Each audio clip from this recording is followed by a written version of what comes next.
Good morning everyone. I hope कि आप सब अच्छे होंगे और जो भी वीडियो आपको डेली बेसिस पे मिल रही है उसको आप फॉलो कर रहे होंगे।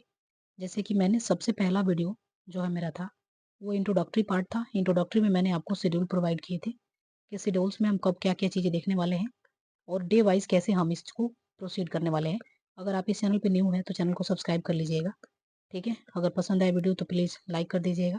और दूसरा इंपॉर्टेंट जो चीज़ है कि इस सीरीज़ को इफेक्टिवली फॉलो करने के लिए इससे पहले आप मेरे ज्योग्राफी के वीडियो को भी देख सकते हैं और इसमें PYQ को हम डिस्कशन किए हैं, जिसमें कि आप सारे जो हैं ज्योग्राफी के क्वेश्चंस को मैं डिस्कस की हूँ और ये आपके यूपीपीएससी मेंस 2025 के लिए बहुत ही इंपॉर्टेंट होने वाला है। ठीक है, तो आज की इस वीडियो में जो हमारा शेड्यूल शुरू हो चुका है ये हमारा है डे 4 और डे 4 में हम क्वेश्चंस को डिस्कस करेंगे।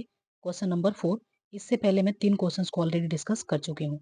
ठीक है, तो आई होप कि आपने प्रीवियस वीडियो को देख लिए होंगे और मैंने इसके लिए एक प्लेलिस्ट भी क्रिएट कर दिए हैं जहाँ से आप इन सारे वीडियो को देख सकते हैं। ठीक है, तो आइए आज का हमारा जो क्वेश्चन है क्वेश्चन नंबर 4, जिसमें कि बोल रहा है critically determine the role of finance commission in the centre and state financial relations. ठीक है, तो जैसे कि स्ट्रक्चर्स आपको पता है कि स्ट्रक्चर्स कैसे आपको फॉलो करने हैं, तो ये आपके स्ट्रक्चर्स के पार्ट्स हो गए। आप न्यू भी हैं तो आप इस चीज़ को देख सकते हैं। ये स्ट्रक्चर जैसे कि इंट्रोडक्शन, बॉडी, कंक्लूजन, इन सारी चीज़ों को आप यहाँ पे देख सकते हैं।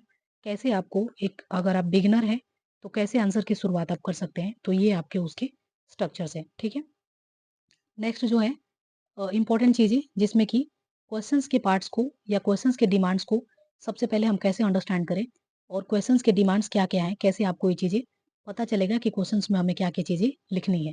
ठीक है, तो आइए सबसे पहले हम समझते हैं कि क्वेश्चंस के कितने पार्ट्स हैं और इसमें क्या-क्या चीज़ें हमें लिखनी है। सबसे पहले अगर फाइनेंस कमीशंस की अगर मैं बात करूँ, तो फाइनेंस कमीशन आपको पता है कि आर्टिकल 280 में दिया गया है। ठीक है, तो आपको पता होगा कि एक कॉन्स्टिट्यूशनल बॉडी होता है, एक नॉन कॉन्स्टिट्यूशनल बॉडी होता है। कॉन्स्टिट्यूशनल बॉडी वैसे होते हैं जो कि आर्टिकल में गिवन होते हैं, नॉन कॉन्स्टिट्यूशनल बॉडी ऐसे होते हैं जो कि आर्टिकल में गिवन नहीं होते हैं। तो फाइनेंस कमीशन की अगर बात करें तो ये आर्टिकल 280 में गिवन है। ठीक है, जिसमें कि फाइनेंस कमीशन की बात की जाती है। अब इनके रोल के बारे में पूछा जा रहा है, तो आइए सबसे पहले इंपॉर्टेंट देखते हैं कि फाइनेंस कमीशन के इंपॉर्टेंट रोल क्या होते हैं। ठीक है, तो what is the role of finance commission. ठीक है, तो फाइनेंस कमीशन के सबसे पहले रोल देखते हैं। तो सबसे पहले जब फाइनेंस कमीशन की रोल की आप बात कर रहे होंगे तो आप इंपॉर्टेंट चीज़ों पे आपको ध्यान देना है, जिसमें कि सबसे पहला जो रोल देखेंगे फाइनेंस कमीशंस का सबसे पहला जो रोल देखेंगे आप, इसमें देखेंगे हॉरिजेंटल डिस्ट्रीब्यूशंस ऑफ रिसोर्सेज, यानी कि हॉरिजॉन्टल डिस्ट्रीब्यूशंस ऑफ रिसोर्सेज। अब इसका मतलब क्या है, आपको ये चीज़ें समझ नहीं आया होगा। What is the horizontal distributions. Horizontal distributions कहने का मतलब क्या है, तो हॉरिजॉन्टल डिस्ट्रीब्यूशंस कहने का मतलब है कि फाइनेंस कमीशंस क्या करते हैं, रिकमेंड करते हैं distribution of taxes and duties between the centre and state ensuring a fair share of each state. ठीक है, तो ये फाइनेंस कमीशंस के द्वारा क्या किया जाता है, फाइनेंस कमीशंस के द्वारा जो है टैक्सेस एंड ड्यूटीज को डिस्ट्रीब्यूट किया जाता है किसमें, तो सेंटर एंड स्टेट में, ताकि एक फेयर टैक्सेस का डिस्ट्रीब्यूशन अच्छा से हो सके। उसके बाद से एक होता है वर्टिकल डिस्ट्रीब्यूशन। वर्टिकल डिस्ट्रीब्यूशंस भी किसके अंडर में होता है, तो ये भी फाइनेंस कमीशंस के रोल है। ठीक है, और वर्टिकल डिस्ट्रीब्यूशंस में क्या होता है कि वर्टिकल डिस्ट्रीब्यूशंस में कमीशंस क्या करती है, ये रिकमेंड करती है grant in aid. Grant in aid आपने सुना होगा, ग्रांट इन एड जो कि लोकसभा में पास की जाती है, इस पे राज्यसभा का कोई भी चीजें नहीं होता है। State helps to bridge a gap between the state revenue and expenditures. ठीक है, उसके बाद से तीसरा जो रोल देखेंगे वो देखेंगे आप recommendations on the physical discipline, यानी कि फिजिकल डिसिप्लिन्स के ऊपर रिकमेंडेशंस जो होता है वो भी किसके द्वारा दिया जाता है, रिकमेंडेशंस ऑफ फिजिकल डिसिप्लिन। अब ये फिजिकल डिसिप्लिन क्या होता है, जैसे कि मॉनेटरी पॉलिसी आपने देखा होगा, तो मॉनेटरी पॉलिसी में जो रेट्स होते हैं आपके, जैसे कि रेपो रेट हो गया, रिवर्स रेपो रेट्स हो गया, इन सारी चीज़ के ऊपर मनी को कंट्रोल करने के लिए, इन्फ्लेशन को कंट्रोल करने के लिए जो भी चीज़ें लाई जाती है, तो ये भी एक रिकमेंडेशंस होता है किसका, तो फाइनेंस कमीशंस का। ठीक है, तो ये कुछ इंपॉर्टेंट रोल है किसके, फाइनेंस कमीशंस के। पहला जो है हॉरिजेंटल डिस्ट्रीब्यूशंस ऑफ रिसोर्सेज, दूसरा है वर्टिकल डिस्ट्रीब्यूशंस ऑफ रिसोर्सेज और तीसरा है रिकमेंडेशंस ऑफ फिजिकल पॉलिसी। ठीक है, फिजिकल जो है डिसिप्लिन्स क्या-क्या होने चाहिए इसके बारे में बात करता है। फिर नेक्स्ट देखते हैं important importance of the finance commission, यानी फाइनेंस कमीशंस के इम्पोर्टेंस क्या है और इसके लिए हम क्या-क्या एक माइंड मैप बना सकते हैं। तो इसके लिए इम्पोर्टेंट जो चीज़ें हैं वो सबसे पहला है प्रमोट कोऑपरेटिव फेडरलिज्म, यानी कि आपको यहाँ पे क्या करना है, प्रमोट कोऑपरेटिव फेडरलिज्म, यानी कि हमें क्या करना है, कोऑपरेटिव फेडरलिज्म को प्रमोट करना है। फेडरेशन से आपको याद आ रहा होगा, फेडरलिज्म जब भी बात करते हैं, फेडरेशन का मतलब होता है कि यूनिटरी यूनियन और स्टेट, ठीक है, पावर का distribution between two union and state. तो फेडरलिज्म का मतलब ये चीजें होता है, ठीक है। तो यहाँ पे प्रमोट द कोऑपरेटिव फेडरलिज्म की बात कर रहा है। दूसरा चीजें है कि इंश्योर इंश्योर फिजिकल स्टेबिलिटी, यानी फिजिकल स्टेबिलिटी को भी क्या करना है, आपको इंश्योर करना है। तीसरा चीजें क्या है, टू रिड्यूसेस हॉरिजॉन्टल इम्बैलेंसेस, यानी हॉरिजॉन्टल इम्बैलेंसेस जो होता है इसको क्या करना है, रिड्यूस करना है, ठीक है। चौथा आप देखेंगे यहाँ पे, तो चौथा आपका है इम्प्रूव सेंटर स्टेट रिलेशन, यानी चौथा आपको क्या करना है, इम्प्रूव करना है किसके, तो इम्प्रूव सेंटर स्टेट रिलेशन, यानी सेंटर स्टेट के रिलेशंस को भी क्या करना है, आपको इम्प्रूव करना है। तो ये कुछ इसके इंपॉर्टेंस है। अब इंपॉर्टेंस को भी, जैसे कि मैंने यहाँ पे लिखा कि प्रमोट कोऑपरेटिव फेडरलिज्म, तो अगेन कोऑपरेटिव फेडरलिज्म को भी आप थोड़ा अच्छा से एक्सप्लेन कर सकते हैं। चाहूँ तो मैं भी यहाँ पे कर सकती हूँ, बट आप इसको, ये आपकी वर्क है, आप यहाँ पे कर लीजिए।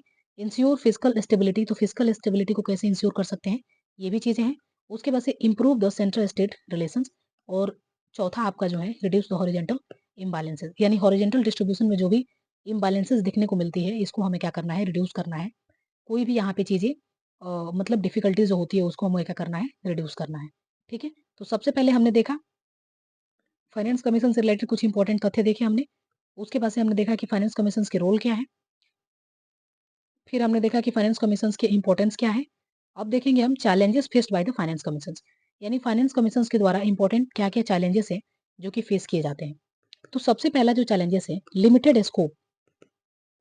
लिमिटेड स्कोप का मतलब क्या है, तो लिमिटेड स्कोप का मतलब ये चीजें हैं कि फाइनेंस कमीशन के पास जो है एक लिमिटेड स्कोप होता है, किसके लिए, तो डिस्ट्रीब्यूशन ऑफ टैक्सेस और ड्यूटी जो होती है, इसके लिए फाइनेंस कमीशन के पास बहुत ही लिमिटेड स्कोप होता है, विच में not address to the broader physical challenges faced by the state, जो कि स्टेट की सारी प्रॉब्लम्स को सॉल्व नहीं कर सकता है।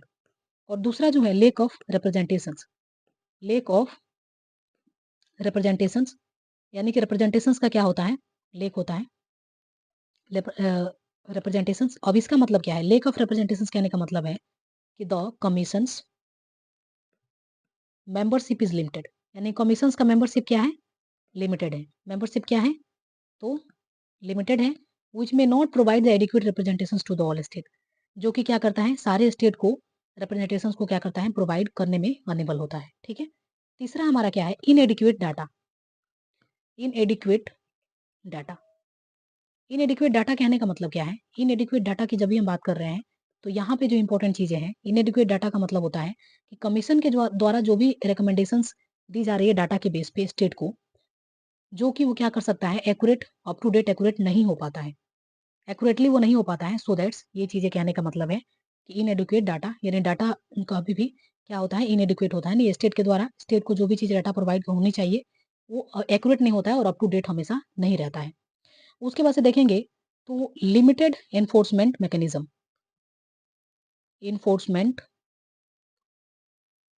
मैकेनिज्म, ठीक है। लिमिटेड क्या होता है, एनफोर्समेंट मैकेनिज्म वहां पे देखने को मिलता है, ठीक है। अब आइए नेक्स्ट चीजें देखते हैं कि reforms to the strengthen the. अब मान लीजिए सारे प्रॉब्लम्स तो हैं, ये चीजें हमने देख ली, लेकिन हम कैसे इसको स्ट्रेंथन कर सकते हैं, इसमें कैसे हम जो है जो भी डिफिकल्टीज आ रही है उसको हम बढ़ावा दे सकते हैं, इसको कैसे स्ट्रॉन्ग बना सकते हैं, ठीक है। तो स्ट्रॉन्ग करने के लिए हमें क्या क्या चीजें करना चाहिए, तो सबसे पहला जो चीजें हमें क्या करना चाहिए, ब्रॉडन द स्कोप, यानी कि इसके स्कोप को क्या करना चाहिए, हमें ब्रॉडन करना चाहिए, स्कोप को हमें क्या करना चाहिए, बड़ा करना चाहिए। दूसरा क्या करना चाहिए, रिप्रेजेंटेशंस जो है उस रिप्रेजेंटेशंस को हमें क्या करना चाहिए, इंक्रीज करना चाहिए। क्या करना चाहिए, रिप्रेजेंटेशंस को क्या करना चाहिए, इंक्रीज करना चाहिए। तीसरा जो हमारा है डाटा कलेक्शन जो है उसको क्या करना चाहिए, इंप्रूव करना चाहिए, improve the data collection, data collection को क्या करना चाहिए, इंप्रूव करना चाहिए। चौथा जो हमारा है कि स्ट्रेंथन किसको करना चाहिए, हमें तो स्ट्रेंथन करना चाहिए किसको, एनफोर्समेंट मैकेनिज्म को, एनफोर्समेंट मैकेनिज्म। एनफोर्समेंट मैकेनिज्म को हम क्या क्या करेंगे, जब इसको क्या कर देंगे, स्ट्रेंथन कर देंगे, तो इससे हमारे फाइनेंस कमीशंस में बहुत सारी रिफॉर्म्स देखने को मिलेंगे, ठीक है। तो यहाँ पे सबसे पहले फाइनेंस कमीशंस के रिगार्डिंग जो क्वेश्चंस थे क्रिटिकली डिटरमाइन यानी क्रिटिकली डिटरमाइन करने के लिए बोल रहा है कि सेंटर स्टेट फाइनेंशियल रिलेशंस में फाइनेंस कमीशंस का क्या रोल है। तो सबसे पहले हमने देखा रोल ऑफ फाइनेंस कमीशंस, उसके बाद से हमने देखा इंपॉर्टेंस ऑफ फाइनेंस कमीशंस, उसके बाद से हमने देखा कि challenges faced by the finance commissions, फिर हमने देखा कि reforms to strengthen the finance commissions. यानी फाइनेंस कमीशंस के जो भी इंपॉर्टेंट पहलू हो सकते थे, उन सारे पहलू को, उन सारे डायमेंशंस को इस वीडियो में मैंने कवर कर दिए हैं। इन केस किसी भी कल को चल के अगर कोई भी क्वेश्चन आपसे पूछा जा रहा है, यहाँ पे सपोज दैट सिर्फ रोल के बारे में पूछा गया था, बट आने वाला टाइम में ये भी चीजें पूछा जा सकता है कि इसके इंपॉर्टेंस क्या है, उसको आप बताइए। ठीक है, तो इंपॉर्टेंस के ऊपर भी आपके नोट्स रेडी रहेंगे। उसके बाद से चैलेंजेस के बारे में अगर पूछा जाए तो चैलेंजेस भी आपके पास रेडी है। उसके बाद से अब वे फॉरवर्ड जो होता है या वे अहेड जिसको बोल लीजिए, वो भी चीजें अगर आपसे पूछा जाता है तो वो भी चीजें आपके क्या होंगे, यहाँ पे ऑलरेडी आपके नोट प्रिपेयर्ड होंगे। सो दैट्स यहाँ से कोई भी अगर क्वेश्चन आता है तो आई होप कि यहाँ से आपके क्वेश्चन नहीं छूटेंगे। ठीक है, उन सारे डायमेंशन को मैं यहाँ पे टैकल कर चुकी हूँ। और आई होप कि you like this video. If you like this video please subscribe the channel and one comment me for my motivation. Thank you.